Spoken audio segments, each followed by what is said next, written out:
आपली मुलं मोठी झाली हे लवकर काही आयांच्या लक्षात येत नाही बरं का.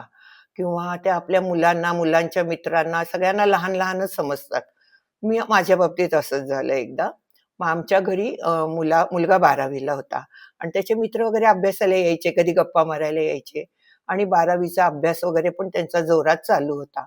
आणि 12वी परीक्षा जवळ आली आणि सगळ्यांचे नंबर लागले. जो तो त्या दिवशी सकाळी परीक्षेला गेला. मी पण माझ्या मुलाला परीक्षेला पाठवलं आणि मी ऑफिसला निघाले.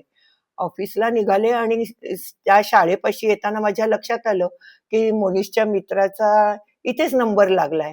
म्हणून मला एकदम आनंद झाला. मी रिक्षा हळूच थोडीशी थांबवली. रिक्षावाल्याला म्हटलं, "थांब रे जरा" आणि त्याला जोरात ओरडून म्हटलं, "बंड्या, बेस्ट ऑफ लक."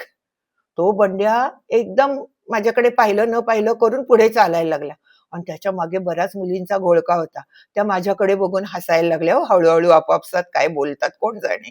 मग माझ्या लक्षात आलं आपली मुलं मोठी झाली, असं बंड्या-बिंड्या हाक मारू नये, त्याला नावाने हाक मारायला हवी होती. म्हटलं आता काय उपयोग आहे, आपण बोलून तर गेलो. मी पण रिक्षा चालू केली. त्याला म्हटलं, "कर चालू बाबा आणि मला ऑफिसला पोहोचव." अशा गमती घडतात कधी-कधी. Like end subscribe.